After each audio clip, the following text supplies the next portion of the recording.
Good evening, everybody. Welcome back to the channel and welcome to a brand new live show. And I'm very excited. Welcome to the Movie Fanatics with Luke and Michael. How you doing? Yep, doing pretty good. How are you today, sir? Doing good. Aside from a bad day at work today. A live stream is always the cure, my friend. A live stream is always the cure. That's right. But regardless, this is going to be our very first episode of our new live show. And we're going to be doing this pretty much every Tuesday. But not Christmas Eve because we'll be with our families. But regardless of that, this is going to be pretty much any type of live show that you've seen across, FilmTube, stuff like news topics, what's upcoming in the news department.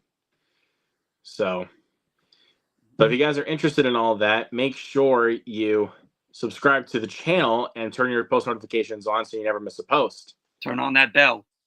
Yes, because if you click on all, you get notified of every time the show's on. So mark your calendars, people. Mm-hmm. But regardless, I'm very excited to finally get into the show. If you can tell from our little background here, because of it's Kraven the Hunter weekend, we're gonna get into in just a little bit. We're gonna go over a couple other. We're gonna go over another topic here first before we get to that.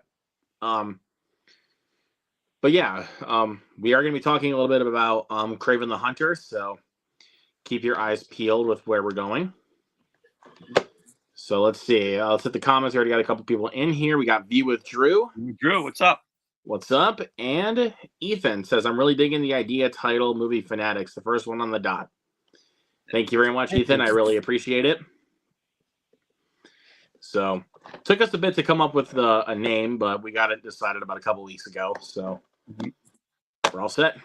Anyways, let's get into our first topic of the night. And most of the time, we're going to start off our show with the weekend box office. We're going to go over the box office records for this weekend. So if Michael can pull that up here really quick, and then I will put it up on screen for you guys. Yes. Josh says, "Hey guys, is this a new podcast live stream or something?" Yeah, it's a new show that me and Luke are doing.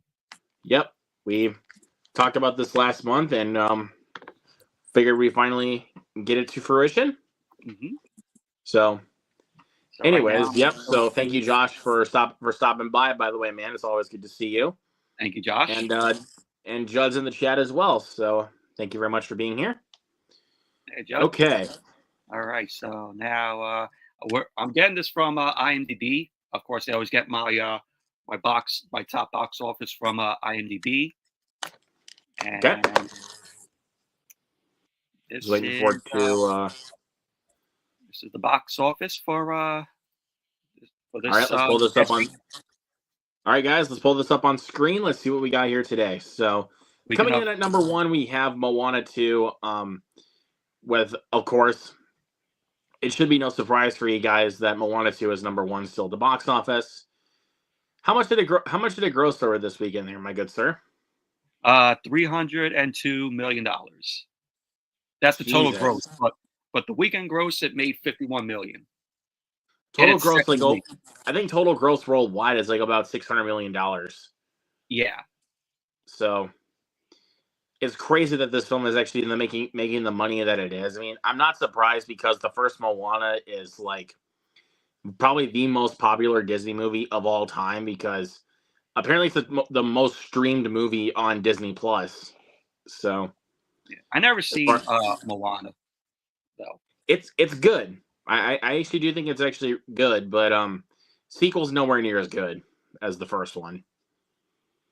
It's basically, I kind of feel like it's kind of sequelitis, but it's fine. Like, I wouldn't mind watching it again, but just watch the first one. All right, at number 2, we have what we thought was going to be the biggest box office hit of the year, Wicked. Yeah, it had a weekend gross of $36 million.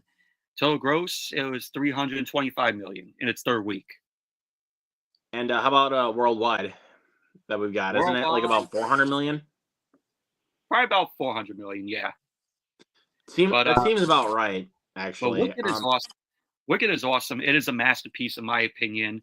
I never seen the Broadway show to it, but great performances from Ariana Grande and Cynthia Erivo. It looks just absolutely great. The cinematography and the production stuff on screen, and the pacing of the film, it didn't feel long. It's 2 hours and 40 minutes, so it's almost a 3 hour film. But to me, it didn't feel like it was dragging. Yeah, I mean, I definitely get that. I mean, I never felt it dragged either, but I guess we'll see. Like once part two comes out, then I think it will decide how we all feel about the first movie. And Wicked is probably my number two favorite film of the year. It's in my top 10, but it's actually not anywhere near close to my top 3. Yeah, Because I think there were honestly films I enjoyed more than Wicked. Like I could see myself rewatching more. I still love the movie because I actually did see it on Broadway, and it was, I think for what they were able to do, I think they did a really good job. The stuff they added, I actually really, really admired. So, but instead of using IMDb, because I know you want to know what the worldwide stuff is, we'll actually go to Box Office Mojo. yes, because I think that actually kind of does help here a little bit. Yeah. To see, like, what the, like, all, like, you get where I'm going. Yeah. So I have the other link right here. All right, hold on one second. Okay, so let's see what we got here. So at number 3, we have Gladiator 2, still kicking in after its third weekend, which I'm pretty impressed. It's still kicking in after its third weekend. I mean, I thought, honestly, after Moana, it would actually be kind of dying out a little bit, but it's still kicking, and I'm glad it is because it's a good movie. Not anywhere near as good as the first one. It kind of lacks the emotional depth the first one had, but it's still good. It's just morely there for the spectacle, but I never saw the original, though, but I've heard it's fantastic. Best Picture winner. So I did see the parody that they did on SNL this past weekend, which was with Paul Mescal hosting. Yeah, it was funny though. It was like Gladiator mixed with Wicked. That is actually pretty funny though. I'm not gonna lie. That was probably one of my favorite. That was probably my favorite sketch from this past weekend's SNL. Yeah. Okay. What's that one called at number 4? I don't think I can quite see that. Something called Push Pa, The Rule Part 2. I don't know what the hell that is. That seems like a Bollywood movie. Made only 9 kind of, and I think it looks like it made about $6 million opening weekend. Gross at 9 million here. Average is 7,000. Oh, there we go. That should about do it. Yeah. Trying a different layout here. And also, but yeah, the around 8 million. Okay, now I can see it better. And then at number 5 we have Red One, which grossed in at $7 million over the weekend. This movie is a financial flop. And it makes sense why, because of its gargantuan budget. And it was originally supposed to go streaming, but they end up finding some way to get out to theaters because they thought that it was a theater film. But I seen the trailer to it. It very much looks like a streaming film. It's got the feel of it. I will say, I don't think the film is like good per se. Heard terrible things about it. I will say, after watching Dear Santa, I've grown a little bit more of appreciation for Red One. I cannot lie. I cannot lie. I've grown a little bit more appreciation for Red One after watching Dear Santa. Her Dear Santa was awful. Dude, if Afraid did not come out this year, that would absolutely be the worst film of the year. Afraid is still your number one, right? Yep. So Dear Santa is really close. So Dear Santa would be like your number 2, right? Yep, that's correct. All right. I'll get more in depth. I'll get more in depth with that when I go into my when I do my top 10 worst films of the year, which I probably will do maybe this weekend, depending on depending if Kraven the Hunter actually does make it into my top 10, which I hope it doesn't. I mean, I'm not wanting it to be there, but I think that's like the only like bad one that's like the one that like could possibly be bad. Because again, we'll get into the box office here stuff for that one here in a little bit, because I'll just say, to build it up for you guys, not looking good. And that coming in at number 7. No, number 6. Number 6. It's Interstellar. Great movie. And it's it's got a 2024 theatrical re-release. So yeah, it is honestly my least favorite Christopher Nolan film, but it's still very good. I can't lie about that. I haven't seen it since the theater, but I remember really enjoying it. I remember seeing it with my dad, and he enjoyed it as well. I don't know. I just didn't really like the ending to Interstellar, to be honest with you. I didn't really like the ending. It's a good looking film.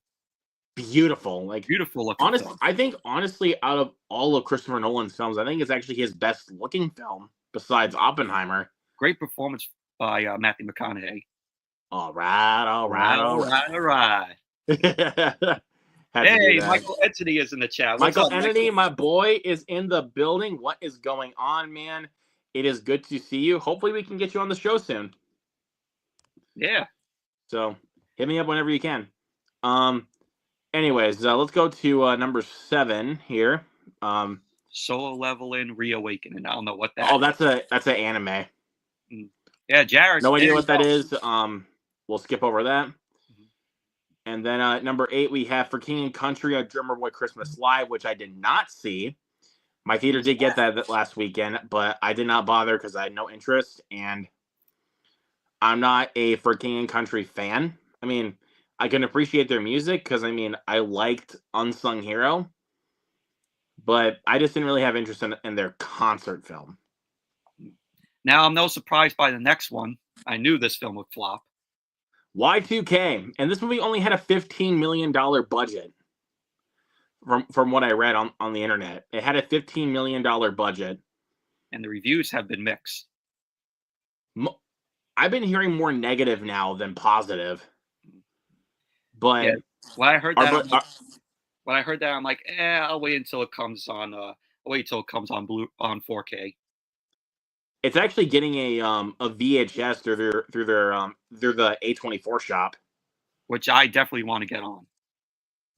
Get on it, dude. It might sell out, dude. Get on it, because that bitch is coming to me. I've already got it.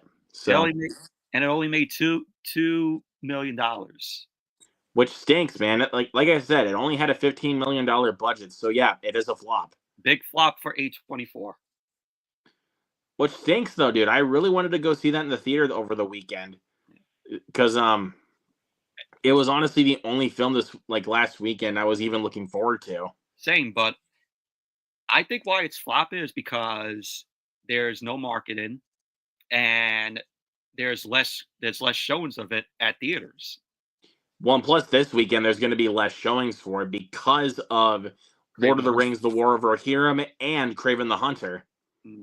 So there is going to be less showings because the Cinemark I went to see Saturday night, I checked showings for it this weekend, and Y2K is only playing at 9:20 p.m. at night. So there's no way. Yeah, so I can tell you it might be on digital within like the next week or so.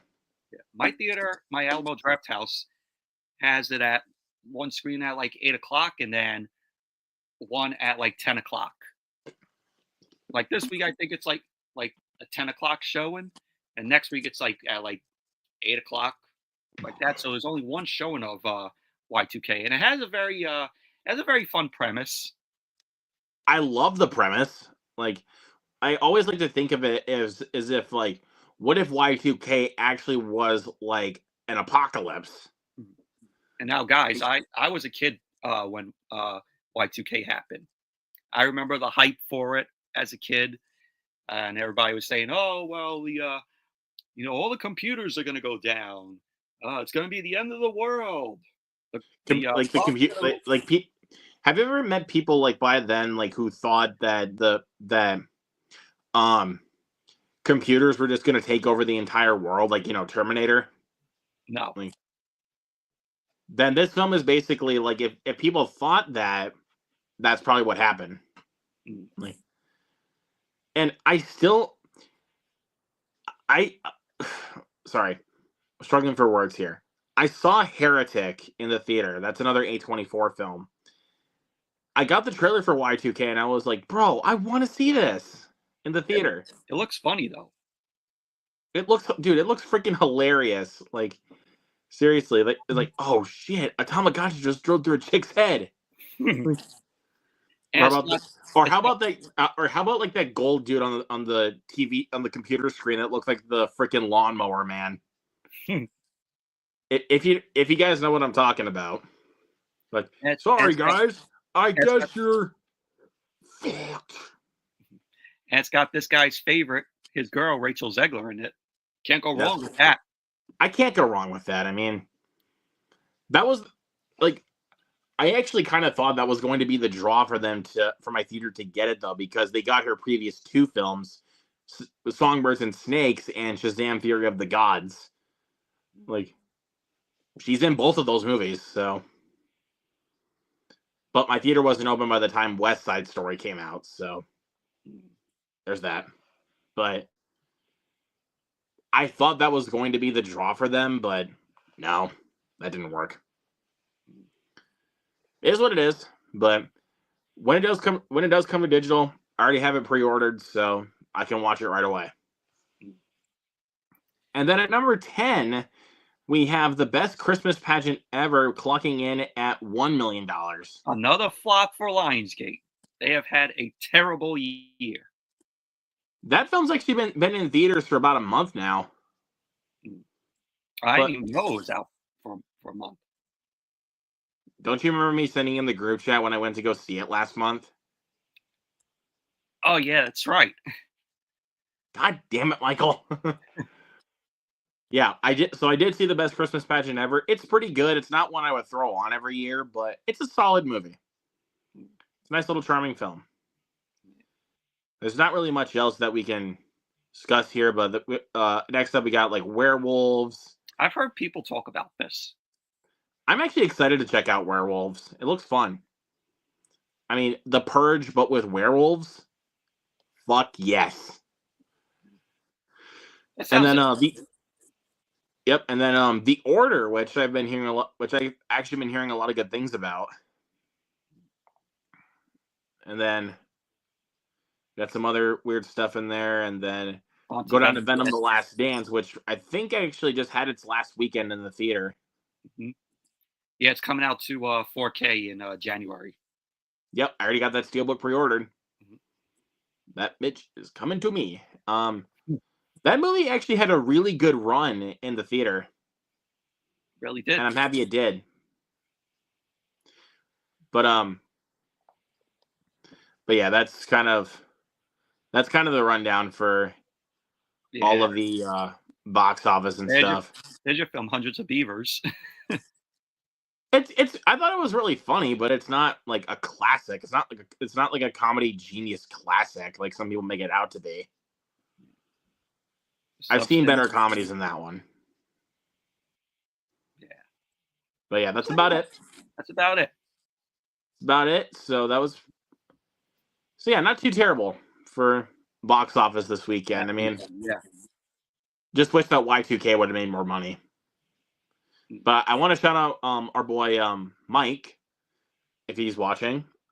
He already saw it twice. So lucky you, Mike. He's a good man. Trying to help him make some money.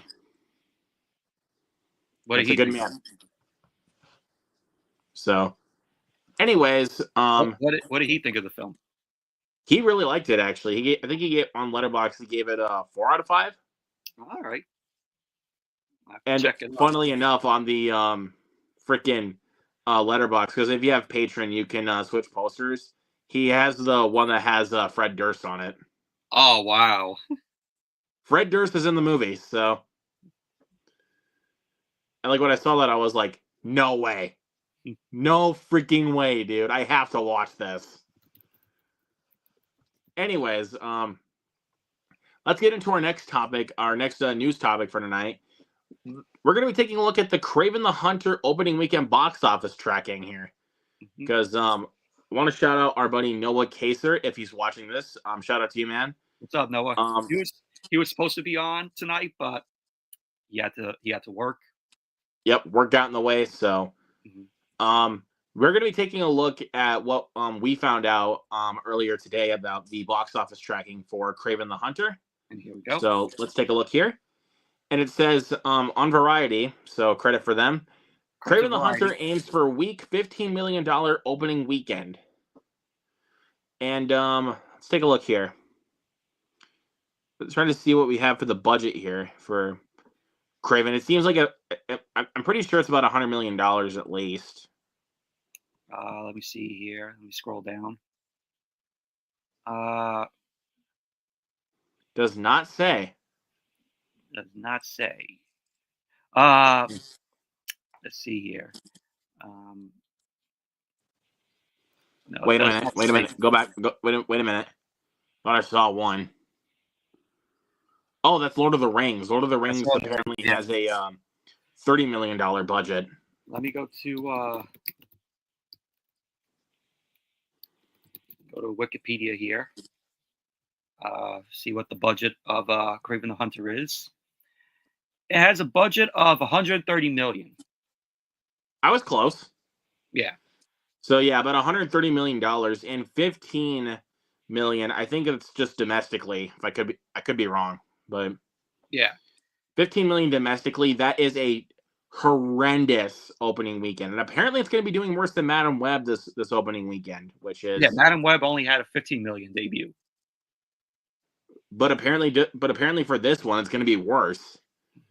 So, which is crazy to think about because I think because of this one being rated R, I thought it was actually going to get more traction. Speaking of Kraven the Hunter, I have my TV on and the commercial came on. Well, ain't that a coincidence? What a damn coincidence. Wow. But I don't know. We'll see. I'm planning on seeing Kraven the Hunter this Friday.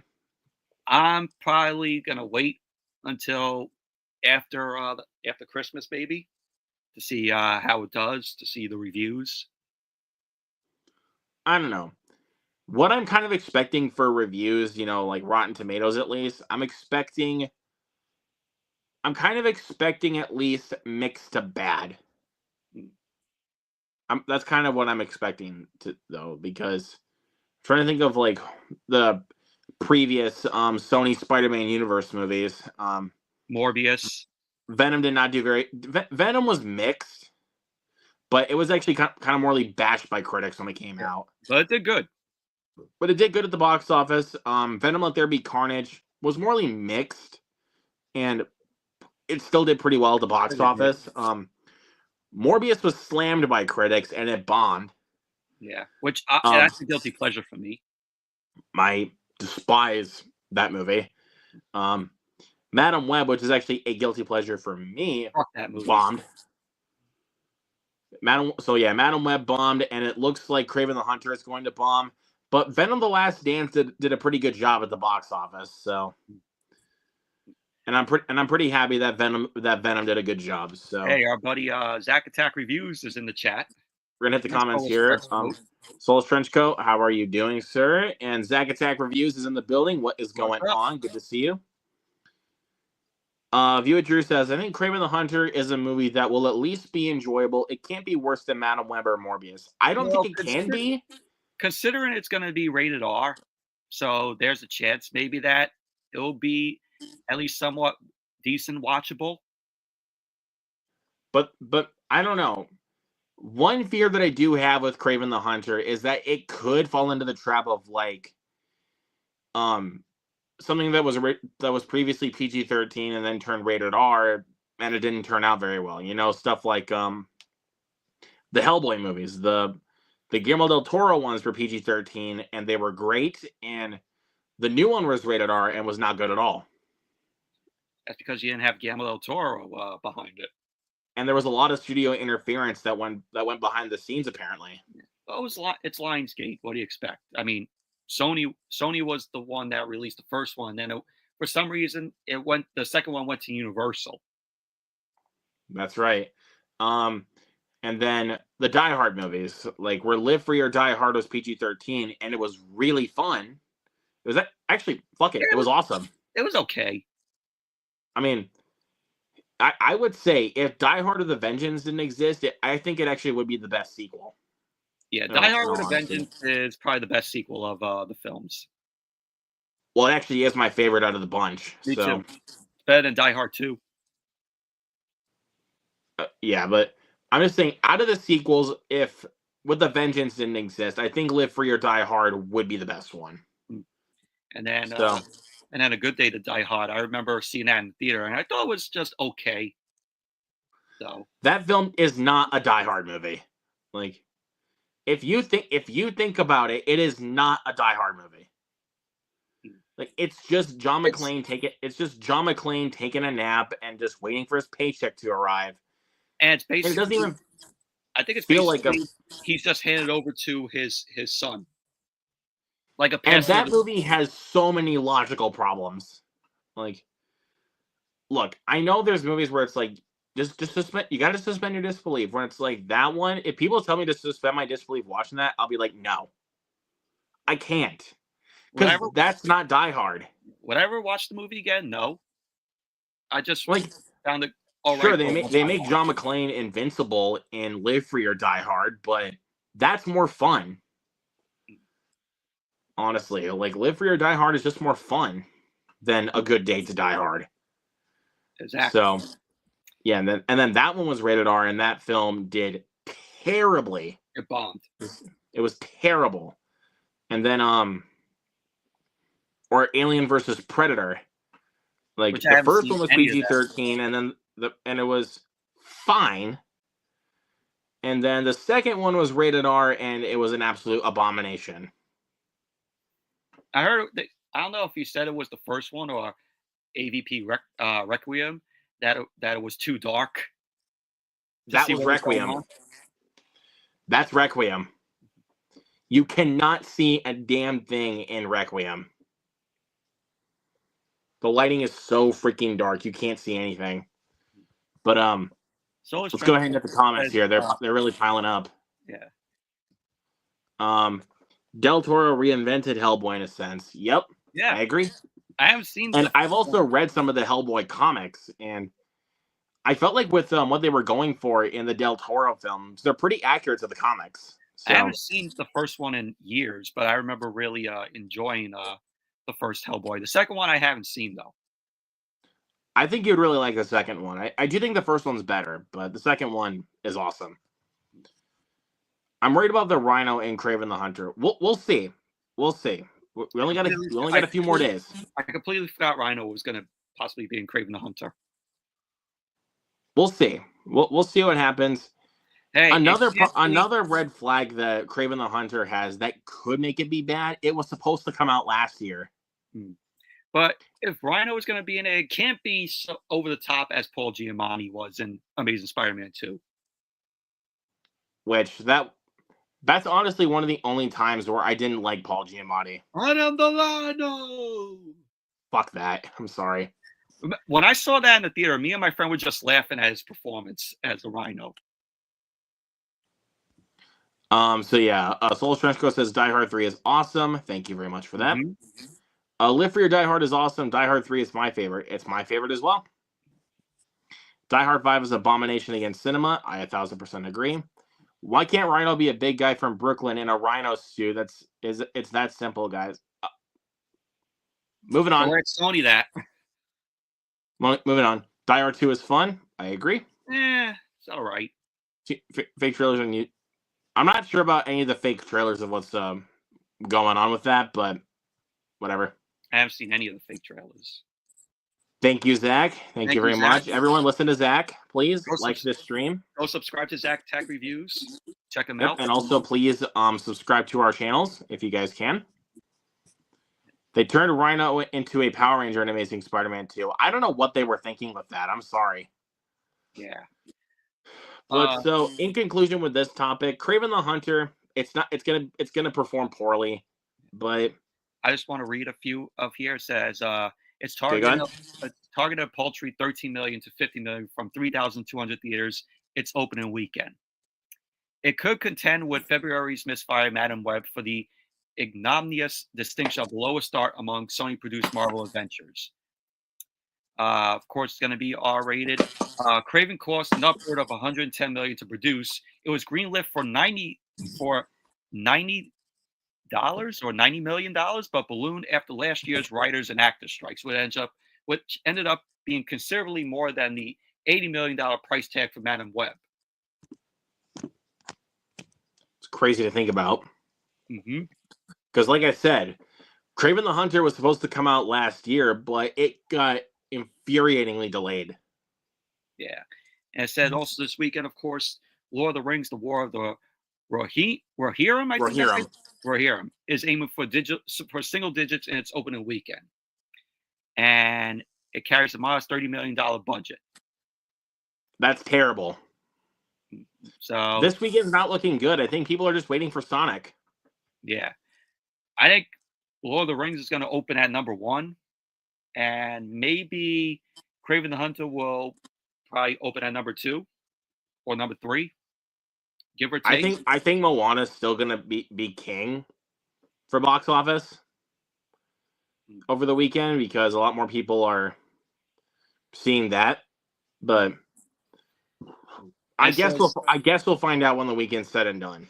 Yeah, it says Disney's Moana 2 looks to retain the number 1 spot on domestic box office charts for the 3rd consecutive weekend. It's aiming to add a mighty $25 million to $28 million in its 3rd frame. And it has become a theatrical smash with $300 million in North America and $600 million globally so far. Yep. So Wicked will vie with Kraven the Hunter for 2nd place. It's expected to bring in a sizable $18 million to $20 million in its 4th weekend of release. It has generated $322 million domestically and $457 million worldwide to date. I think by the end of the year, Wicked is going to probably going to go to the billions, maybe. I don't know if it will because of how the tracking is right now for it, but I guess we'll find out once we get to the end of the year because we still have Sonic next week, and from what I know, and again we'll talk about it next week also because that's going to be one of our news topics next week. That one is going to open apparently to more than Mufasa will. Oh yeah, by far. So, and it makes sense why. But again, we're going to talk about that next week. So that's another story for another time. Yeah. And Gladiator 2 is projected to collect $6 to $7 million in its 4th frame. And of course, the 2000 original film earned $132 million in North America and $364 million globally. So yeah. Okay, so yeah, that's basically how we're. So yeah, in conclusion, Kraven the Hunter doesn't look too good for box office, but maybe the movie might be good. Yeah, so it's gonna bomb, but the movie could be decent. We'll see. We'll see. We'll have to Anyways, wait. So the comments before we go into our next topic. What is your opinion on the MCU Quicksilver in regards to Aaron Taylor Johnson performance and his as a Quicksilver character? I think he's really good as Quicksilver, but I don't know. I'm just not sure if the superhero genre is really Aaron Taylor Johnson's forte unless you give him Kick-Ass. Yeah, because he was awesome as Kick-Ass. Like Kick-Ass, that's more like his forte, but Marvel stuff, I'm not sure if this is really his forte, to be honest with you. I thought He's good as Quicksilver, but from the looks of things, right, like right now with Kraven the Hunter, not looking too good for him. But Hey, it could again, surprise us. it could surprise the movie could surprise us. I mean, he looks like he's jacked for the role. So, And of course, if you haven't seen it, there's the 8 minutes to the film that Sony uploaded. so if you guys would like to see the first 8 minutes of the film before you see the movie this weekend, go right ahead. Go right to see what Sony, you can pick up on. Go right to Sony Pictures YouTube channel. Please do so. Yeah, and also my friend at Comic-Con, he saw footage of it, and he said that the footage was actually pretty good.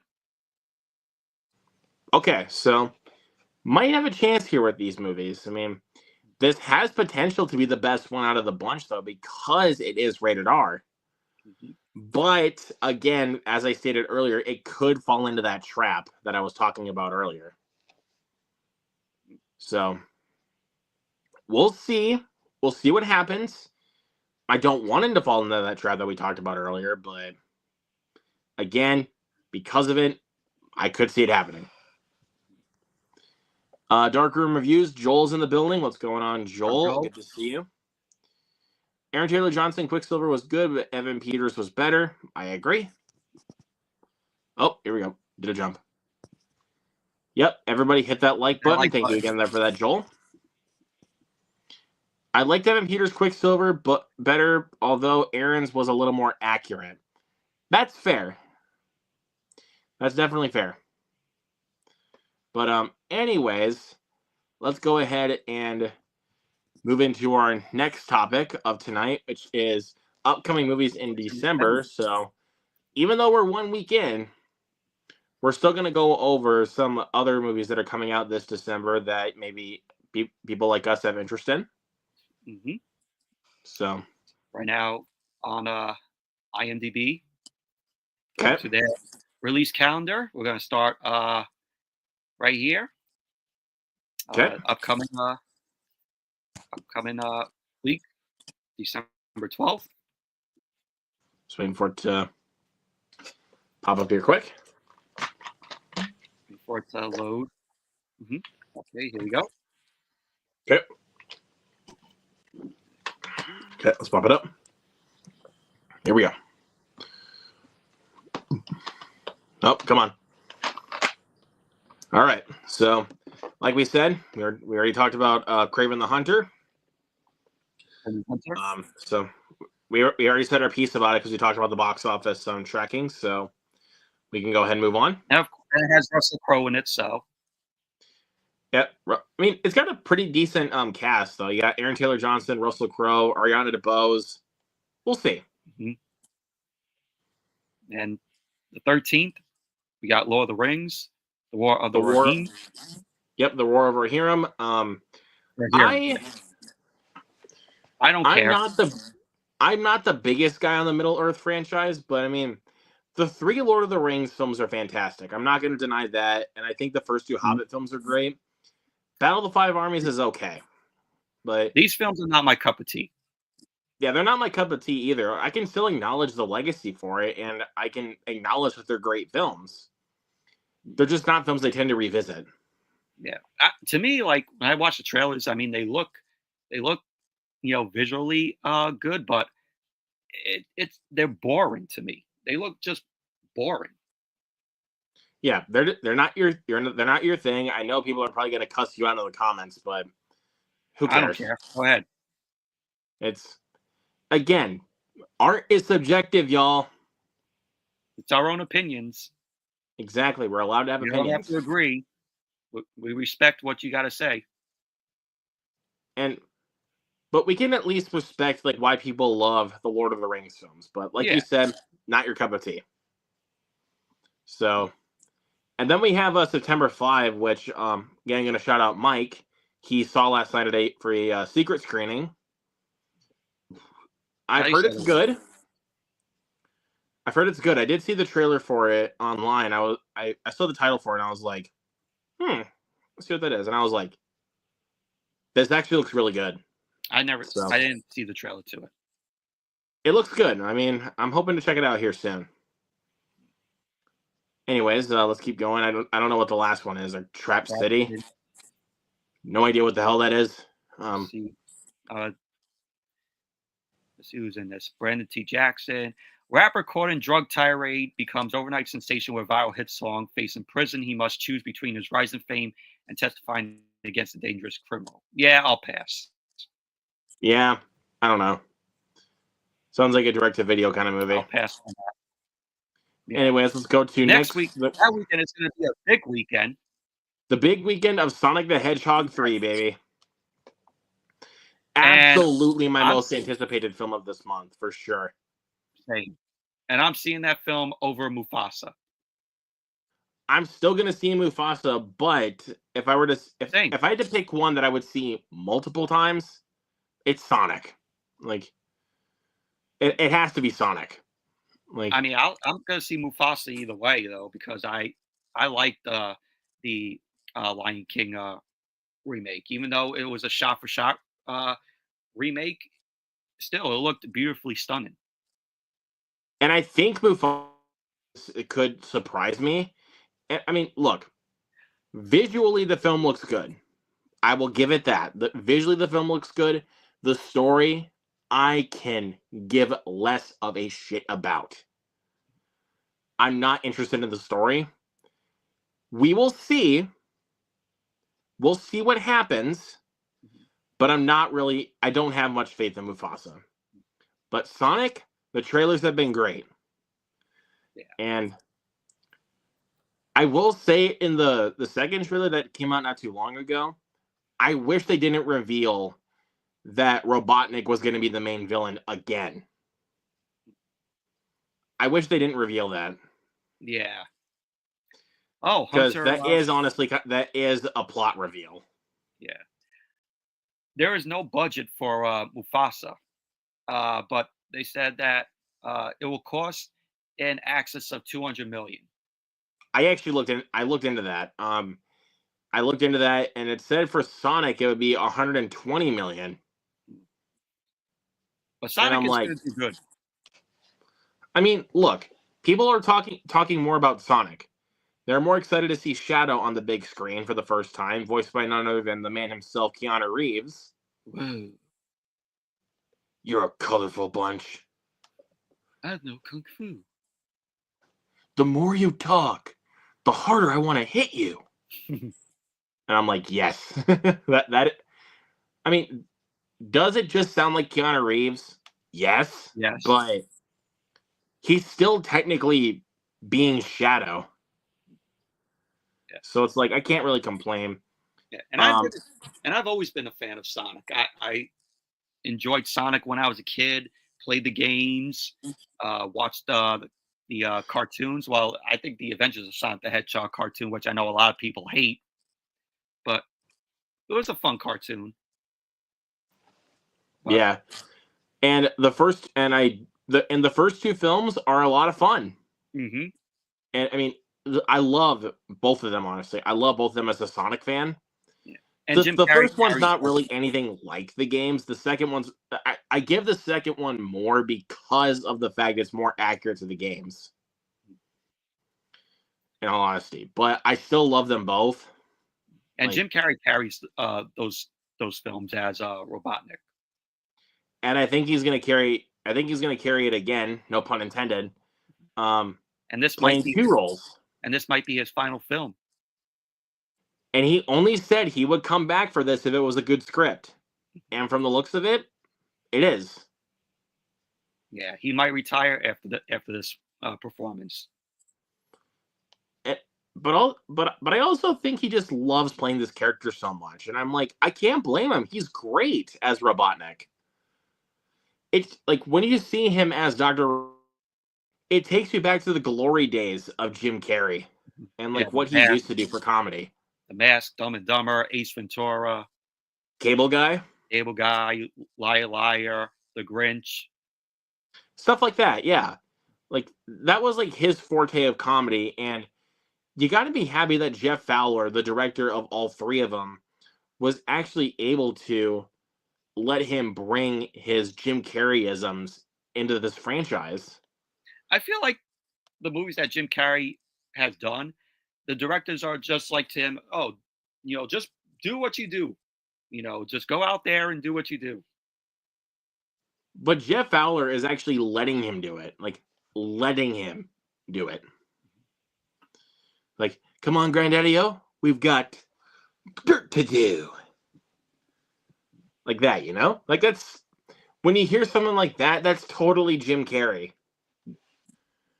Yeah, like he has more freedom in these films. And I agree. Like, I don't think I ever see someone in comedy go more manic than Jim Carrey ever does. And he's so good at that. Let's go ahead and hit the comments here really quick. Dude, we are piling up on comments here. I like Lord of the Rings, but it overdosed on me. And this other dude did a stream where we watched all the Hobbit and Lord of the Rings films extended all in a row. Oh, great! Oh, wow! 2 streams. Yikes! That's all I gotta say, man. Yikes! And we did a stream before that, watching all the animated ones. Again, yikes! Probably took years off your life there, man. Hunter, how's it going, man? It's good to see you. Says I watched Sonic 3 and Mufasa earlier this morning. Both movies were great. Okay. Nice. That's good. Glad to hear that. I'm a big Shadow fan, so I'm hyped for Sonic 3. Hell yeah. Nobody should underestimate the possibility that Mufasa has a chance to overshadow Sonic. I'm sorry, but Sonic will overshadow Mufasa. So. And hear me out for a second. People say that because of the IP that Mufasa is gonna make more money. I flat out disagree. It doesn't matter because there's no hype for this film. There's barely any marketing for Mufasa. I've seen some marketing. No one's talking about it. And also, no one's talking about it because nobody cares. I mean, I've seen some ads for it, though, but I never see any marketing for it, like on, TV or like TV commercials or really anything. Yeah, I've seen the TV ads for the film. It's just not a whole lot of them. Because again, like I said, nobody really cares about it, and because of how the last one turned out, even though it was very successful at the box office, it still doesn't matter. It morely depends, and also not many people are really sold on the film because the marketing hasn't done a really good job at selling people on it, including myself. Like Sonic 3's been doing a lot better with marketing. So, again, just wanted to throw that out there. Sorry for the little tangent, but just wanted to throw that out there because I do not think that Mufasa is going to make that much more money than Sonic will. Reeves' voice fits Shadow, though he kind of sounds like he did in Sonic X. I kind of get that. I never really watched the Sonic X cartoon, though. I never watched. I haven't seen the Sonic X cartoon. Jim Carrey has become the definitive Robotnik for me. Yes, of course. Hey. He is the best Robotnik. Well, happy early birthday, Judd. Early birthday. So yeah, Sonic, I think, is going to make more money than Mufasa. No doubt in my mind. Without a doubt. Okay, so then there's Homestead and then Count of Monte Cristo, which I don't know if that Count of Monte Cristo is a remake of the movie that came out back in 2002, but it might be a reboot. Might be a retelling of the story. Let's see. Mufasa's a follow-up to a remake that nobody really liked. Sonic is a popular IP that is introducing a fan favorite character and has a fan favorite character and has a fan favorite actor playing dual roles. Very true. Very true. Very true. So I'm going to give you the edge there, Soulless Trenchcoat. Thank you for that. finally, someone who can side with me on it. Besides you, obviously. Yeah. Christmas is looking pretty good. Yeah, Christmas is looking pretty good. We got The big film, Nosferatu. Heck Nosferatu. yes. Baby Girl, another new film from A24. A Complete Unknown, the Bob Dylan biopic from James Mangold, and The Fire Inside. I find it funny that Aaron Taylor Johnson has 2 films this month. But in like 2 Nosferatu, weeks, right? like 2 weeks time. Yeah, Nosferatu. Let's see if we can, we're gonna try to go over each of these because I've seen trailers for all 4 of them. I haven't seen a Nosferatu trailer. Nosferatu looks creepy as hell. I'm a big fan of Robert Eggers. I love his 3 previous films, and early buzz for this one has been very positive. So it's looking pretty good, dude. Maybe 4 for 4 for Robert Eggers. Baby Girl, I saw the trailer for in front of Heretic, and I thought it looks pretty interesting. I don't know if I'm like very much so sold on the film, but it looks pretty good. I'll say that for sure. Nicole Kidman and Harris Dickinson. We'll see. But A Complete Unknown, I think that might be the one I'm most looking forward to on Christmas. Just the one with Bob Dylan? Yeah. Yep, Timothy Chalamet playing Bob Dylan, which when I heard that casting choice, I was like, where's my ticket? Directed by James Mangold. Yep. It's got a great cast. You got Timothy Chalamet, you got Monica Barbaro, Elle Fanning, Edward Norton. Good cast. Loaded cast. And besides Nosferatu, I think I'm really much more looking forward to A Complete Unknown because I really like Bob Dylan. I mean, I'm not like the biggest fan of his music, but I actually really am interested in his story. I haven't listened to much of his music. But and then The Fire Inside, which I actually saw the trailer for, I think it was in front of Red One, if I'm not mistaken. It's a boxing movie, and I thought it looked pretty intriguing. It's got Brian Tyree Henry in it, which I do enjoy him. I love him, so that's kind of a selling point for me. And then December, and then nothing really much else for the rest of the year. Looks like all direct to DVD, direct to video films. Okay. So yep, I think we are good on all of that. So I think we can both agree what our most anticipated film of the month, which is going to be for Sonic 3. Yep. So, but I think next week I think we'll talk about what we got coming up in January, since we're not going to be doing the show for another couple weeks. So because of Christmas Eve and New Year's Eve. Yeah. And I mean, I'm probably still going to do a stream on New Year's Eve, but it won't be for the show because this show is not meant for much holidays. So, but regardless, it's looking pretty good for December. Again, next week we'll talk about stuff that's coming up in January. So, and let's go ahead and move on to our last topic of the night, or our last news topic at that. Let's go over the upcoming physical media releases for this month and next month. Yeah, this is coming. I decided to combine both of them because we actually do have some stuff coming out next month that I've already looked into.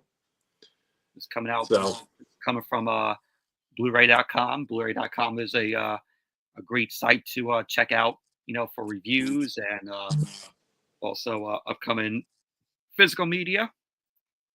Yep. So if you guys want some physical media and you want to see what's coming up, go to Blu-ray.com. So right here, we're gonna see the releases that they released today. So we got the Criterion of No Country for Old Men, which I did not buy. I'm still gonna buy it, but just not really in my targets right now.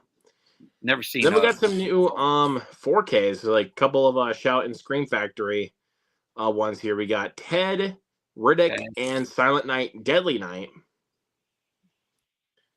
And we also got a new release for Willow.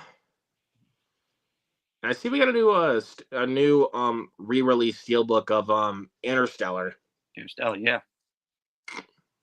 Makes sense for its 10th anniversary, so Yeah, I can't believe it's been 10 years already.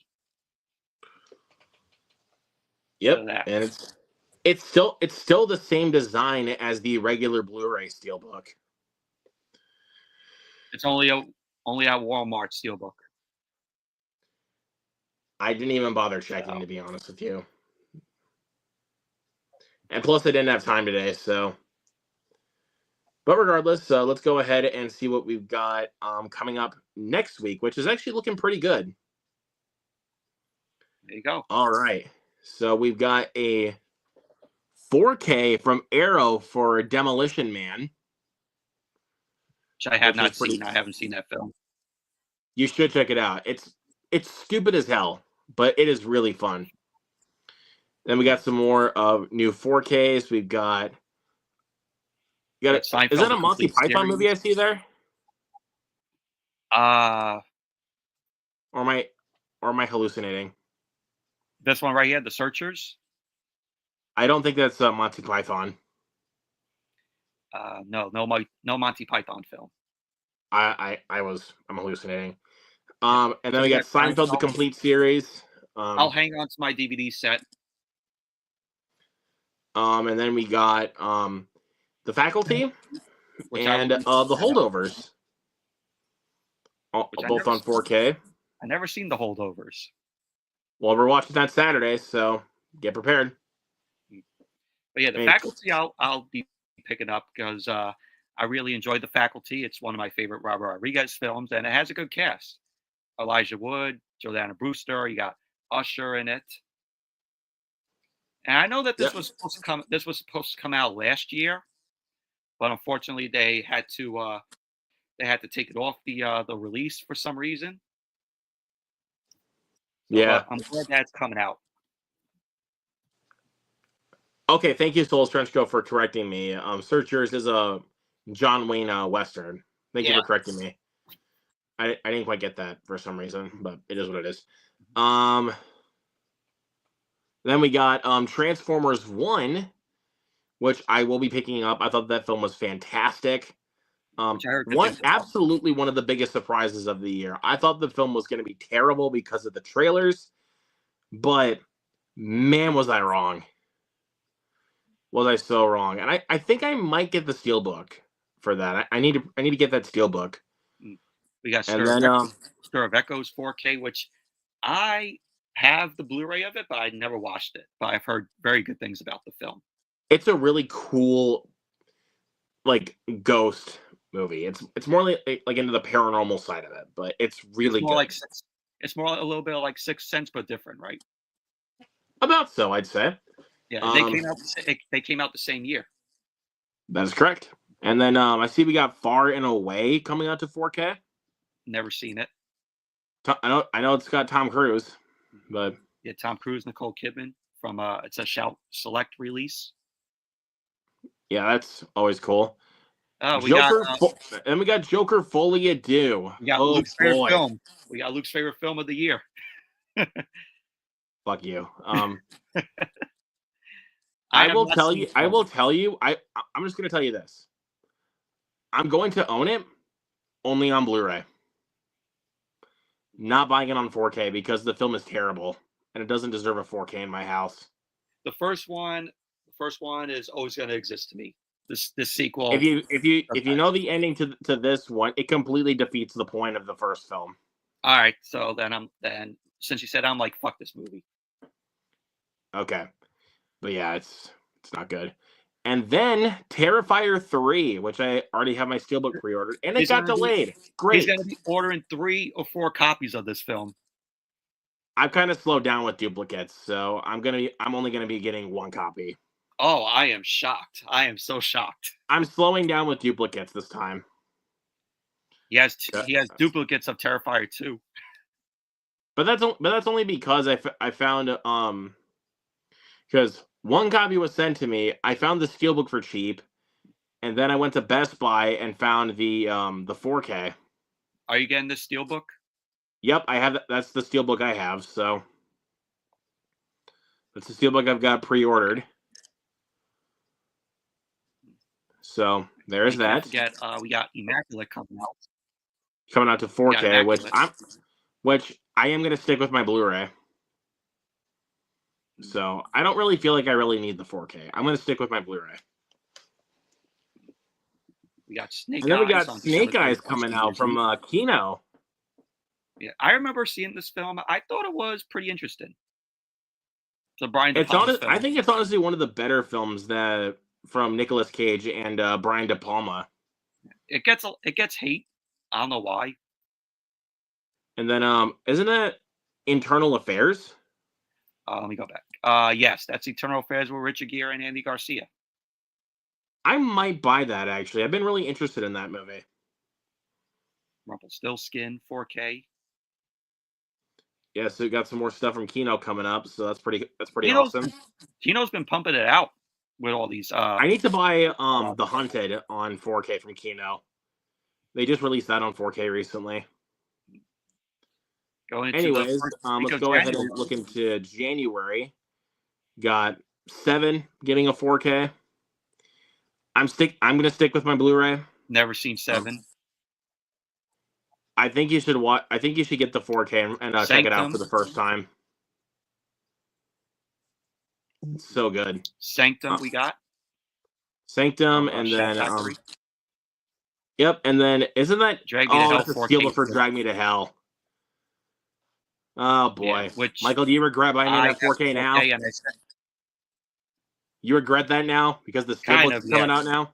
Kind of, yeah. Kind of. But it's okay. It's okay. Honestly, I'm not gonna give you too much shit for it. It's fine. But thank you for that one though. You're welcome. But the film is stupid fun. You know, it's a horror comedy, but it's more of a comedy than a horror film. It's honestly classic Sam Raimi. If you really think about what he did with Evil Dead, it's basically classic Sam Raimi. So, but go into it as more of a comedy than a horror film. Oh yeah, Soulless Trenchcoat just pointed out Motel Hell. That's on the screen over here. Mm-hmm. I have the steelbook for it, and I'm not going to get rid of it because that steelbook is glorious. Yeah, Walmart exclusive. Here, go down for a second. I want to see if I can find that steelbook that I'm talking about. Oh, go back. No, go down. I'll go down. Oh, I'm sorry. Like to the other editions of Motel Hell. All right. See if it can pop up on screen. So right? So the one in the middle there. That's the one I have. That is a nice steelbook. And it is Scream Factory, so there's that. Shouldn't be surprised why that steelbook looks so nice. So it's cool. Anyways, we can head back to what we've got coming up. We got the Wolfman steelbook. That makes sense because we have Lee Winnell's Wolfman coming up in next January. I haven't seen the original Wolfman. I'm really looking forward to Lee Winnell's Wolfman. Anyways, let's go down to. I think they missed something for January 7th, if I'm not mistaken. We got Lord of the Rings steelbook. No, they actually did miss something on there. I know. Saturday Night is supposed to be released that day. Oh yeah, that's right. This is only 4K though, but I'm only looking at 4K. Let's get back to let's get to the Blu-ray side here. Yeah. Get to release calendar. So we'll go back to 4K in a few. But I want to go to Blu-ray because I knew, but I want to go to Blu-ray because I knew there was something I missed. Let's go to today. Yep, got all that, and then another release for got another a actual Blu-ray for Winnie the Pooh: Blood and Honey 2. Already got the steelbook, so I don't need that. It's a badass cover though. But anyways, it's actually good. Oh. We got a Kino release even after I did my interview. We got a Kino release of the Taking of Pelham 1, 2, 3, the original 50th anniversary. I have the edition. I have the MGM print on Blu-ray. Which I never seen the film. Fantastic! I absolutely love that film, and the remake is actually not too bad either. Yeah, with John Travolta. One of his last good movies. And no, it doesn't include. No, it does not include the Fanatic. Which I still gotta see the Fanatic. Just see I how can't bad. Talk too long. I got a poo.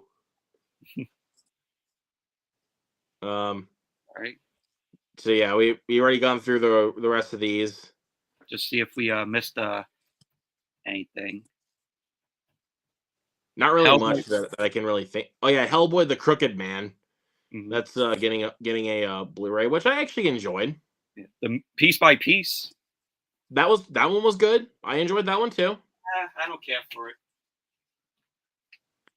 I mean, I'm not a diehard Pharrell Williams guy, but I enjoyed the movie. We got the Meme One Steelbook. I have a burn on demand release of it that I got off of Amazon, so I'm not going to get rid of it. And then Conclave. We got Conclave also coming out, which was very good, by the way. Apartment 7A. Meh, can take or leave.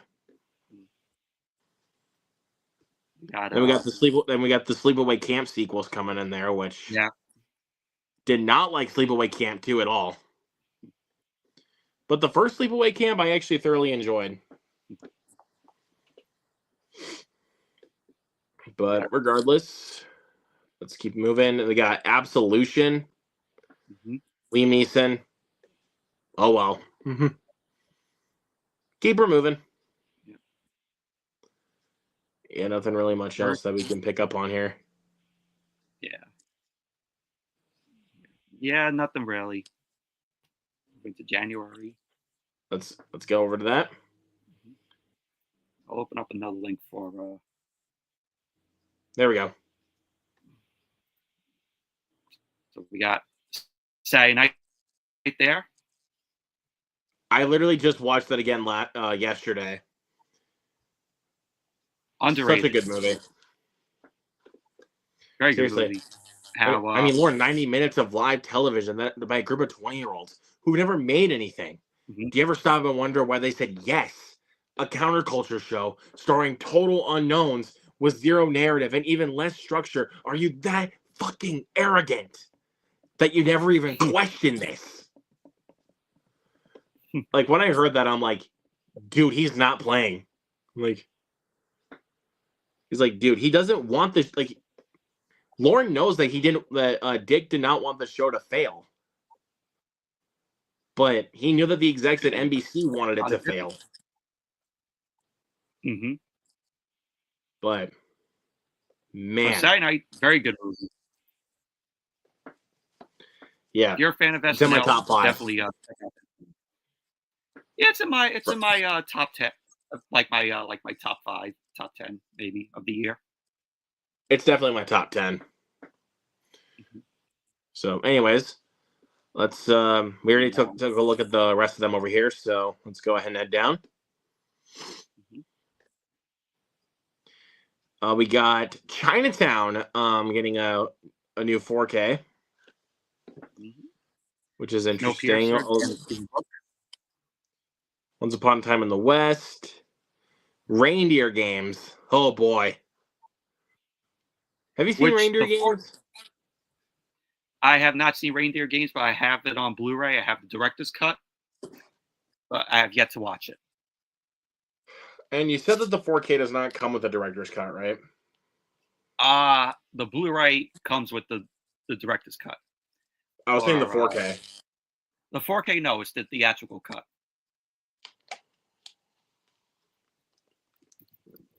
Yeah, it's the theatrical cut of Reindeer Games. Yep.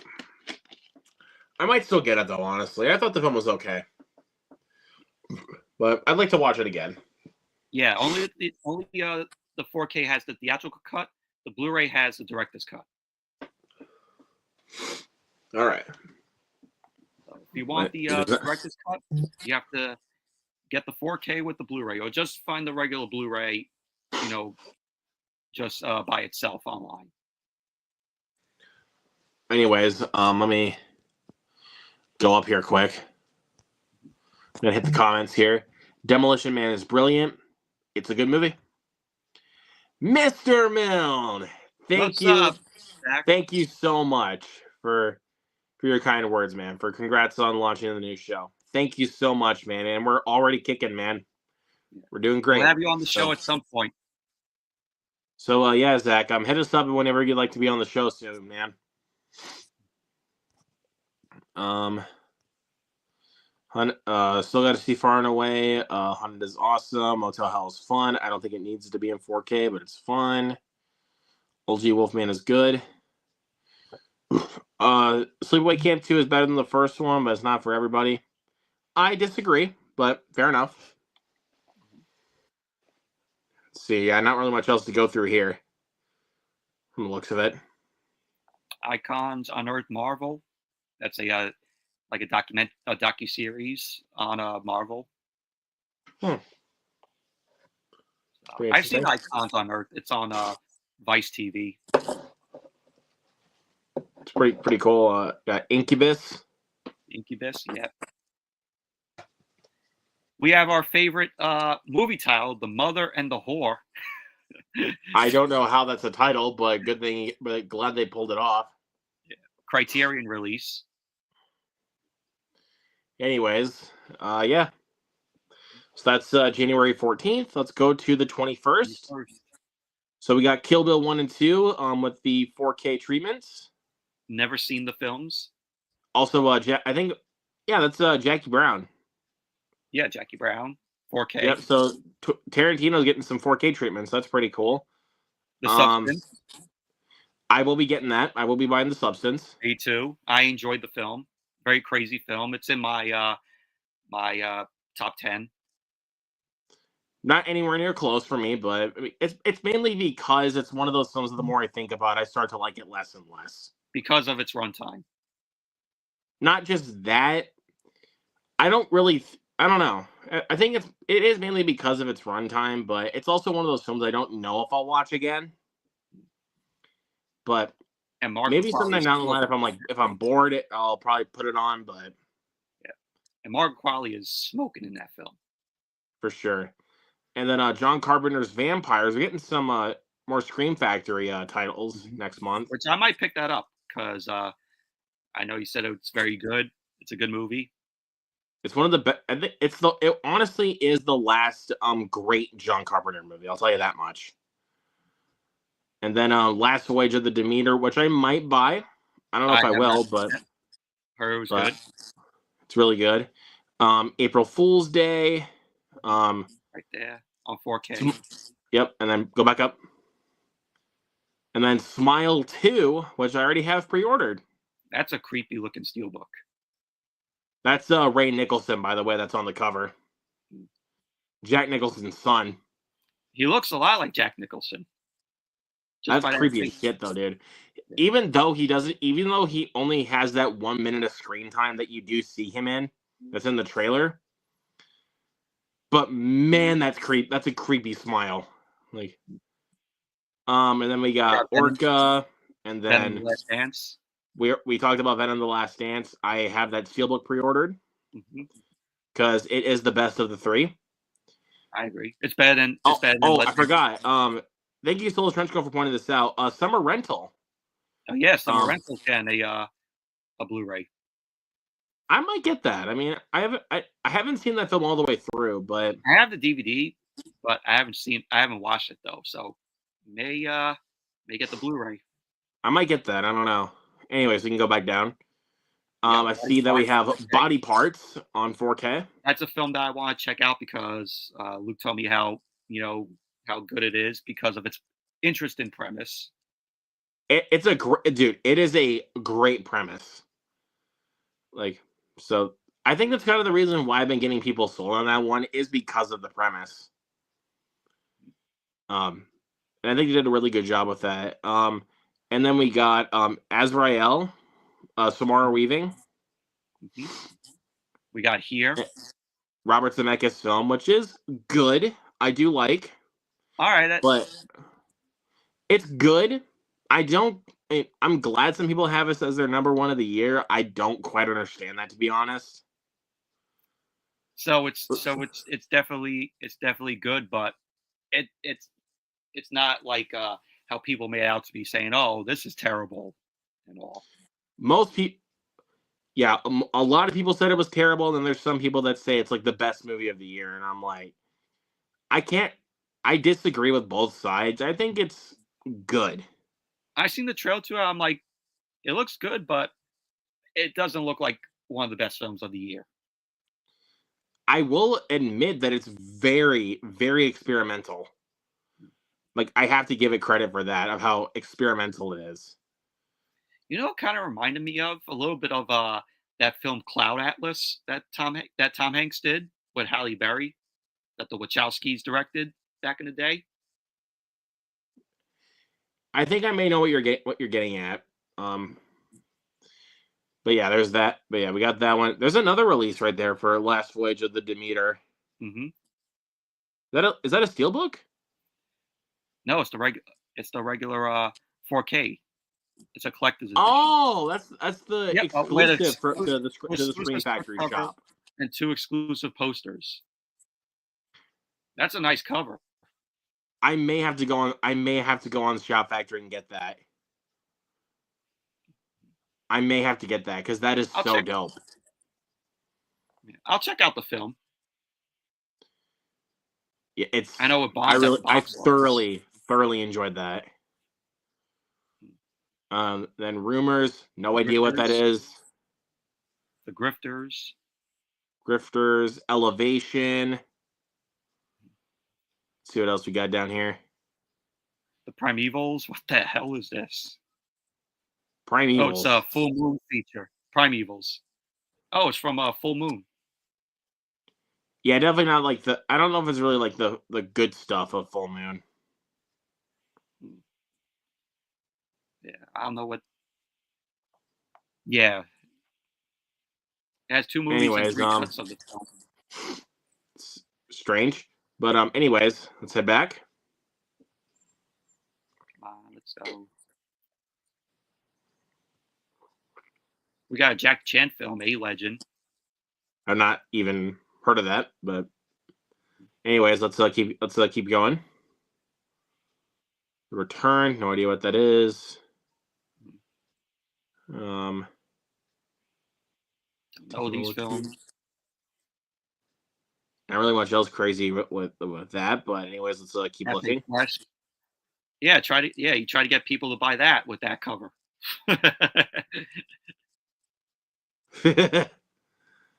I don't know. I've never even heard of Cafe Flesh. Yeah. But humans are divided into sex negatives and sex positives. The negatives get sick if they have sex, so they go to Cafe Flesh to see positives who are forced to perform on stage for the negatives. Oh my god. Just by reading that, it made me laugh. Sounds so stupid. I know. Anyways, moving on. Let's continue to take a look. Nothing really much else. Oh, Sea of Love is getting a 4K from Kino. Mm-hmm. That's a good movie right there. I really enjoyed that one. Al Pacino. We got Congo from Vinegar Syndrome. I might just get the Blu-ray though. I don't know if I'll get the Vinegar Syndrome 4K. I'll get the 4K. I like the film. It's fun. It's a fun film. I enjoy it as a so bad it's fun film. Yeah. But, you know, I mean, Tim I like Curry, it enough. yeah, Tim Curry's over the top performance with that accent. Yeah, for sure. And then you can't forget, stop eating my sesame cake. Sesame cake. Anyways, We got looking enough for of that. Mr. Goodbar. Looking for Mr. Goodbar coming out on on home media for the first time. Was never released on like DVD, Blu-ray, or 4K because of music rights. So Vinegar Syndrome is putting it out. I thought the film was okay. Would I watch it again? No. Monkeys with Lasers. Yes, Cannibal the musical is fun too. Oh yeah, Trey Parker, Matt Stone. Trey Parker's film. They did Yep. this before. They did this before South Park, Even before basketball. and even before Basketball or Gazmo. They've made some, dude. They have made some crazy movies in the past. And before Team America World Police. Obviously. Hundreds of Beavers getting a release. I think I'll get that. We got Daffy Duck's Quack Busters, Looney Tunes.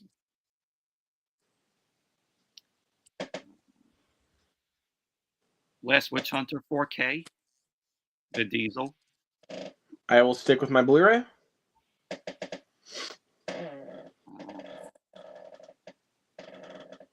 There. Not very much. Yeah, so that's and Heretic probably January 31st. That's only to the A24 shop, so and I already got that pre-ordered. And apparently, We Live in Time was supposed to come out in January as well to the shop, but apparently, so.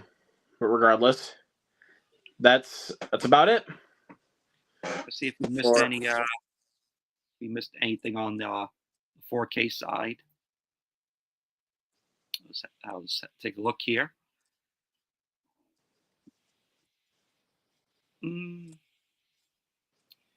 Dario Argento's opera. No, we went through everything. Like, I think you combined both of them, so regardless, but anyways. But yeah, guys, that's about it for the rest for the news topics. So let's go into our final segment of the night, which is, of course, something that we do with our watch along. So let's go to our recent physical media pickups. So, Michael, you got some stuff to show? Yes, I do.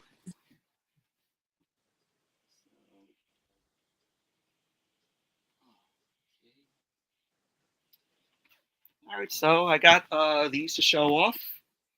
I got a Warner Archive Blu-ray of The World of Flesh and the Devil, Harry Belafonte, Inger Stevens, and Mel Ferrer, which I sent Luke a copy of this.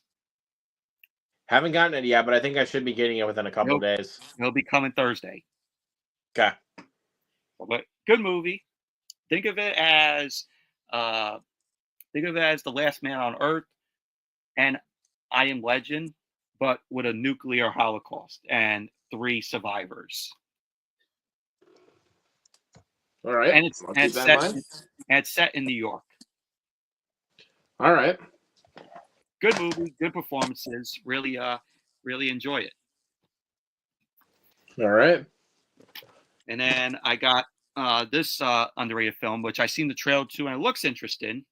Light It Up with Usher, Forrest Whitaker, Rosario Dawson, and Vanessa Williams. All right. And it is basically like these teens barricading themselves inside of a school. All right. Sounds interesting. Yeah, released in 1999. So that's Light It Up. Then Luke wanted me to check out this film, Speak No Evil, James McAvoy. It's a remake. It's really good, dude. It's really good. it's a remake of what Danish. Danish film? Yeah, remake of a Danish film from the producers of The Black Phone. Which the Black Phone is great. So and also Speak No Evil is great. Which I still have yet to watch. The Black Phone. The sequel's coming up, so next year should be your time. Then Criterion, Paper Moon. There you go. So it's a 4K of it. Very good movie. Really enjoy it. I do want to get that at some point. Looks like this. And then, yeah, this. You got your discs there. And on the back of discs, you have these photos. Pretty cool. And also, you have put this back in here. Also, you got like a card. That's Tatum O'Neal. That is a dope card there, dude. And you also get the like the essay of the film, and it's a poster too. So like you got like that talking about the film. It's pretty dope. And this is the original poster of the film that they used. Very cool. So, but yeah, one of my favorite Peter Bogdanovich films. So that's pretty dope there, dude. Thanks. That's Paper Moon there. A lot of good features. Has a new 4K digital restoration. I also have the film on Laserdisc as well. There we go. And then this I got sent from Luke. Charlie Brown Christmas. Classic. A must watch every single year. Yeah. Sad that's no longer shown on TV. You got to go watch it on Apple. See that? You see, people? That's why you buy physical media. Oh, and he has a slipcover. I got mine off of Best Buy, dude. Calm down. I still appreciate it. Amazon sucks with slipcovers, dude. I'm sorry. I know, but still good. Still like it. Where's my slipcover? Goddamn Amazon. Dude, Mike was pissed when his copy of Crank that I sent him didn't get a slipcover. Goddamn everyone else that I sent it to did have a slipcover. So it also has it has some good features on it. It has two stories. It's Christmas Time Again, Charlie Brown, and it's Flash Spiegel, Charlie Brown, and A Christmas Miracle, the making of a Charlie Brown Christmas. Now, I don't know if that's the one that Whoopi Goldberg did, because I remember watching this special one time, and they had a making of with Whoopi Goldberg talking about how they did the special. Yeah. I think they did. I'm not sure exactly if that is or not, but we'll find out.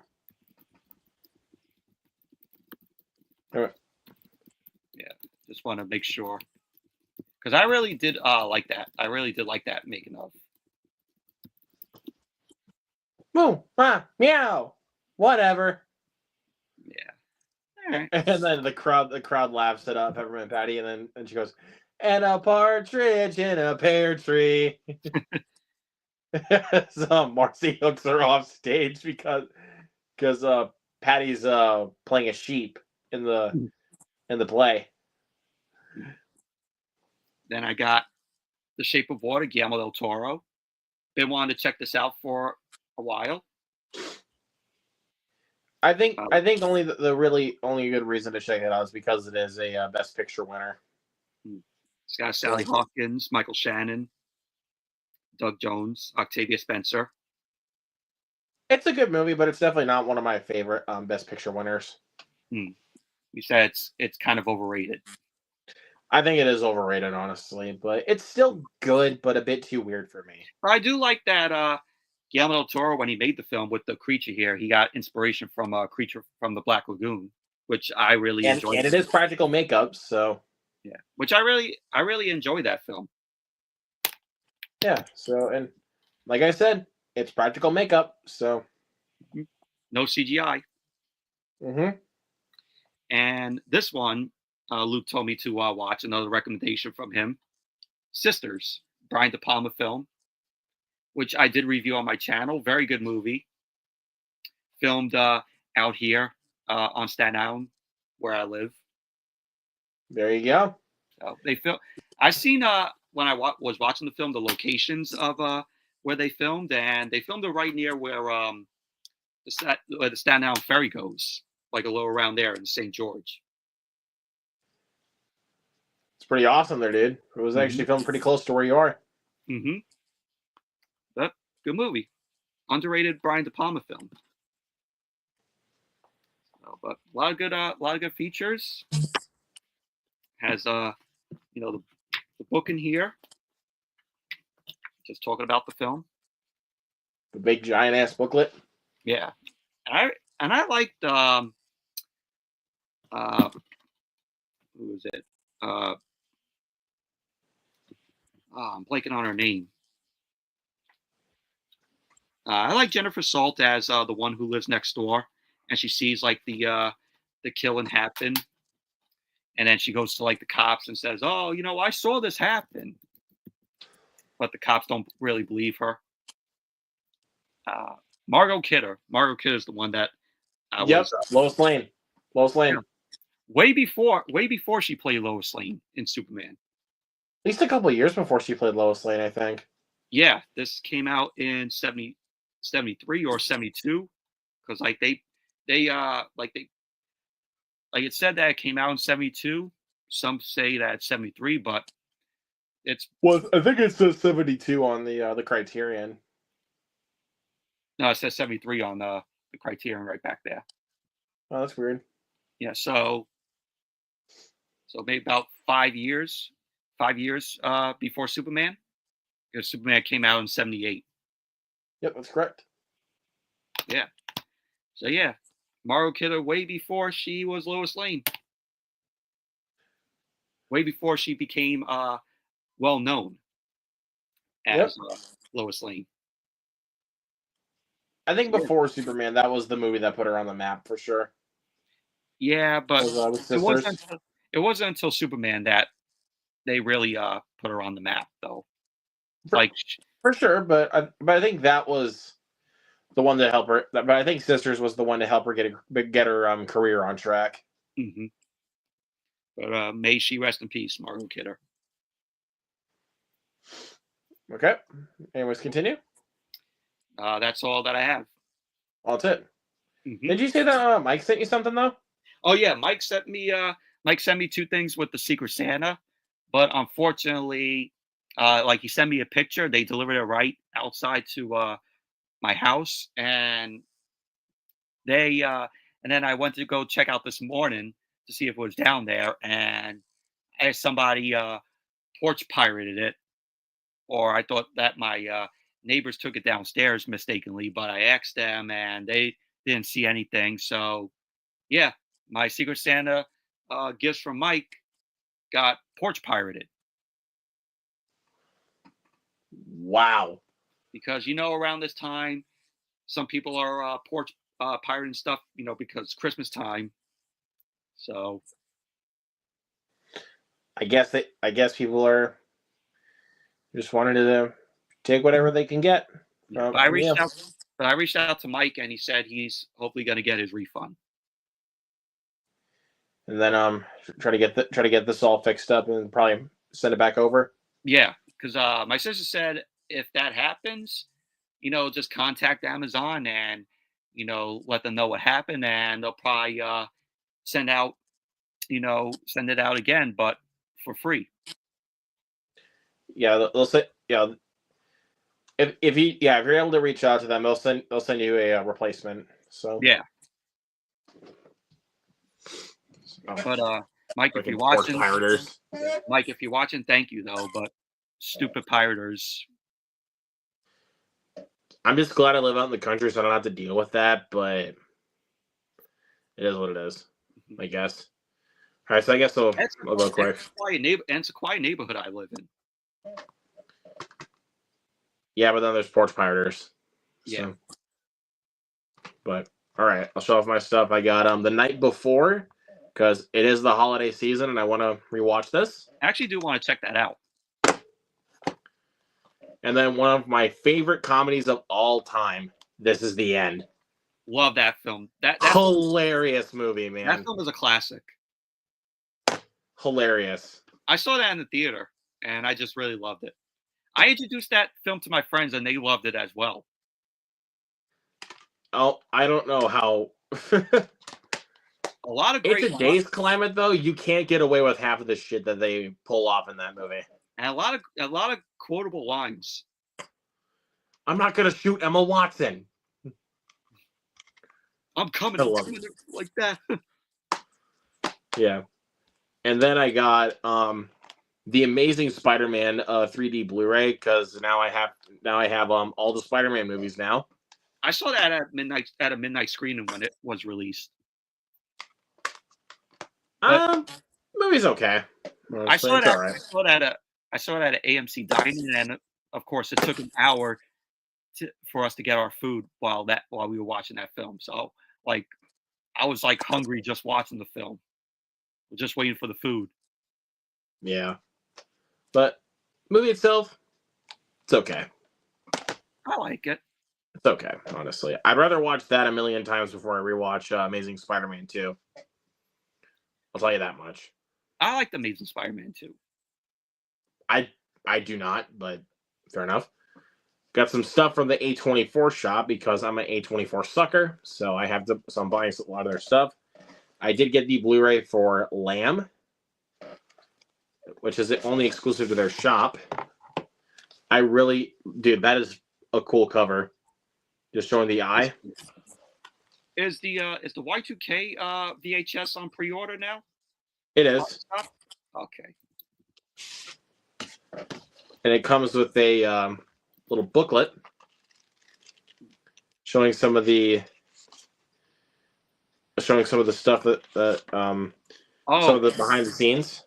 I got something to announce. Yes? The Y2K VHS on Shop A24 Films is now sold out. Unlucky. I already got mine. Lucky. And I also got the soundtrack. Well, I'm going to have to go on eBay for that. So. I'll be looking at those eBay prices. Yep. And I do, and if you probably can't tell, I still do have the plastic on. I'm still gonna open it from the side, but with stuff like this, like little box sets like this, I'm gonna try to keep the plastic on. There's some that I have the plastic on. So that's what I'm gonna do from now on. I'm gonna try to keep the plastic on. Same thing with this one, which is Darren Aronofsky's Pi. That's a film that's on my watch list. This film was originally released by Artisan, but A24 picked it back up for its 25th anniversary. I remember I remember as a kid when it was released. They had some advertisements for it. Show the cover right here. Also, I love A24's packaging. There it is. That's nice. And I'm not going to pull out all the photographs because it'll be a bitch to put them all back in. Hey, Noah's in the chat. What's up, Noah? What's up, Noah? How you doing, buddy? The guy. And then this one. This is the guy that inspired us to do the show. Yep, that is correct. So Noah, shout out to you. And this one was apparently supposed to come out next month, but I got it a month early. We live in time. I got it early, so shout out to you, you awesome people at the A24 shop. You guys are the best. And please get some more Y2K VHSs, please, to put on there. I'm going to try to get this out. It's actually kind of hard to get out. Pull this out. There we go. Here's the cover. just show it like this because it's apparently just one image. And here we go. I gotta say, if you're watching, Luke couldn't do the intro because it wasn't in MP4 format. I think you got to do that to me. I think you got to send that to me through email if you want me to get that through an MP4. Yeah, so Noah, if you're watching, send that intro to Luke through email in MP4 format. And so, yep, there's my A24 shop haul. If you can tell, I love A24. Want to try to buy as much of their physical media stuff that I can. I saw the TV Glow from them. If you want a recommendation, you should pre-order Heretic. If you can. I think they still actually have some copies left on the shop. Okay. Because you know media, already got it. Noah said he'll send that to you. He's like, DM him after the stream. Yep, I will do that. And then next up, I upgraded Venom to 4K because I really do love this. I love this slipcover right here. I love this slipcover. It's nice. And, I want to upgrade it to 4K as well. Since I only have it on Blu-ray and I have Let There Be Carnage in the 4K Steelbook.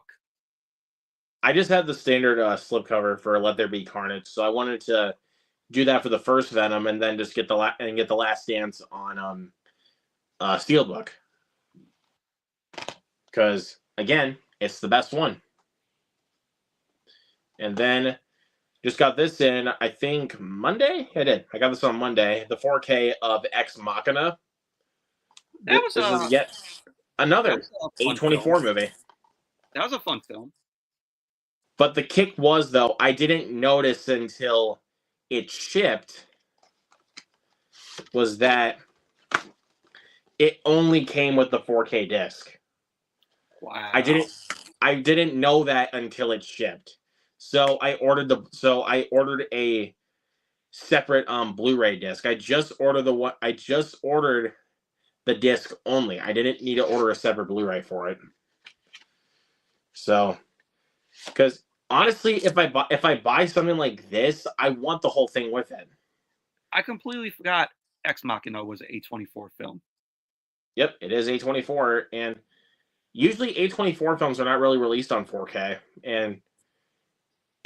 but the reason why I got it was the main reason why I got the 4K was because it had a slipcover, and it was like about $20, I think. And Oscar Isaac, because this slipcover is out of print. Yeah, Alicia Vikander does a good job in that film. Same as Oscar Isaac, who was the villain. That was actually my introduction to Oscar Isaac was Ex Machina. My introduction was, of course, Sucker Punch to Oscar Isaac. And then last, but certainly not least, it finally found its way home. Now, you may be wondering, do I have the slip for this already? Yes, I do. But I got this first. I pre-ordered this as soon as it was announced, but it got delayed in shipping.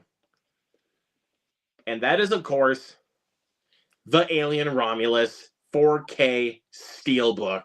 Nice. And I am so freaking happy to have this in my possession. I look at that cover.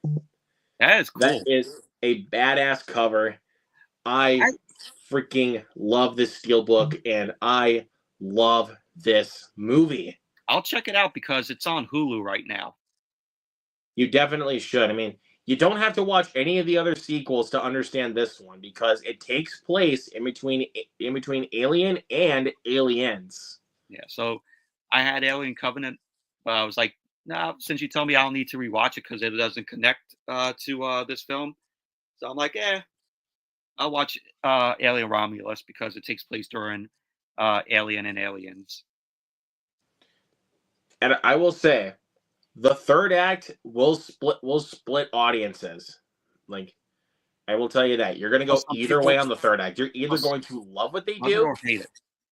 It's a love or hate third act. You're either going to love what they do or you're going to flat out hate what they did in the third act. For me, I love what they did in the third act. Like, But as you can probably tell, I have not opened this yet because, I'm honestly, should I do it? Should I unbox this live? Unbox it live. Okay. Your request is my command. This is your exclusive, everyone, to what the 4K Steelbook of Alien Romulus looks like. And once I do get my horror pack stuff, I am gonna keep the J card, so I can put it in. So I can put it in protector. I don't normally do that, but I keep my J cards for Steelbooks. So yep, here obviously is the J card, and here is your full look at the Steelbook. Nice. I will be giving away both digital codes because I don't need them. I have the movie digitally already. And here is the inside of the Steelbook. Nice. It's a very nice inside. Nice inside. Very happy I hit pre-order on this. That's probably sold out already, probably. So, I don't know if it is or not, but yeah, I'll put the code back in there for now. But yeah, there it is. Nice. All right, that's it. Mm-hmm. That is everything that we've gotten. And yeah, Noah exclaiming for heretic, my man. It's good stuff. And he says, I might have to buy We Live in Time off the A24 shop. You should. And I want this guy to buy Heretic off the shop. So I'll see. Just do it. Michael, I really want you to watch that. Like, I really do. All right. Just, if I had one thing that I really wanted you to do, watch that. Okay. So, but regardless, that is it, everybody. That is the first episode of... Noah says, if you buy it, I'll buy it. Take his word. Okay. But regardless, that is it for our first episode of the Movie Fanatics with Luke and Michael. You guys know where to find Michael across social media. You know, Letterboxd, YouTube, Instagram, Twitter. Yes. Yep, Twitter, Facebook. You know where to find him. And stay tuned for episode 2 next week. Pretty much kind of going to be the same routine. No physical media. You know, upcoming stuff because we just went through it. Mm-hmm. But, and Christmas is coming, so we're not going to be buying a whole lot. Right. Probably except for me, but because I'm a sucker. I can't help myself. I'm addicted. I need to go to rehab. Me too. I got to go to rehab as well for physical media. We just need to start our own our own rehabilitation facility just for physical media. Any person who collects physical media and collects a whole lot of it, come join us. Just feel free to join us at feel free to join us at rehab. So, exactly. But regardless, that is about to do it. So stay tuned next Tuesday for our next episode, and stay tuned tomorrow on my channel as well for a watch along of Die Hard, and then Saturday for the Holdovers, and also probably a review this weekend for Kraven the Hunter. Stay tuned. Anyways, guys, that'll about do it. So thank you everybody so much for watching. Keep watching the movies. Keep talking the movies. Love the movies. And yeah. Also keep buying physical. And also keep physical media alive out there, people. And if you liked this first episode, let us know if you want us to keep doing more.